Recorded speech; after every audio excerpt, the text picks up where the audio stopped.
మతపరమైనటువంటి రిజర్వేషన్ల విషయంలో సుప్రీంకోర్టు సంచలనాత్మకమైనటువంటి తీర్పిచ్చింది. మతం ఆధారంగా రిజర్వేషన్లు ఇచ్చే కుట్రలన్నింటి పటాపంచలు చేసింది. పశ్చిమ బెంగాల్ ప్రభుత్వము 77 కులాల్ని ఓబీసీలో చేర్చింది. అయితే ఈ 77 కులాల్లో అత్యధికులు ముస్లింలు. వీళ్లకు మతం ఆధారంగా రిజర్వేషన్లను ఇచ్చింది.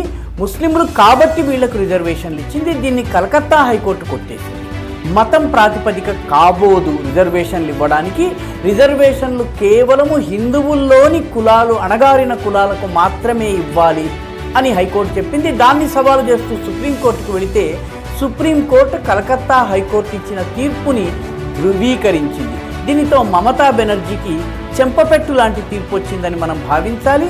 అదే రకంగా ఈ దేశంలో దళిత క్రైస్తవులని, ముస్లిం రిజర్వేషన్లని ప్రయత్నం చేసే వాళ్ళందరికీ ఇది ఒక చెంపపెట్టు.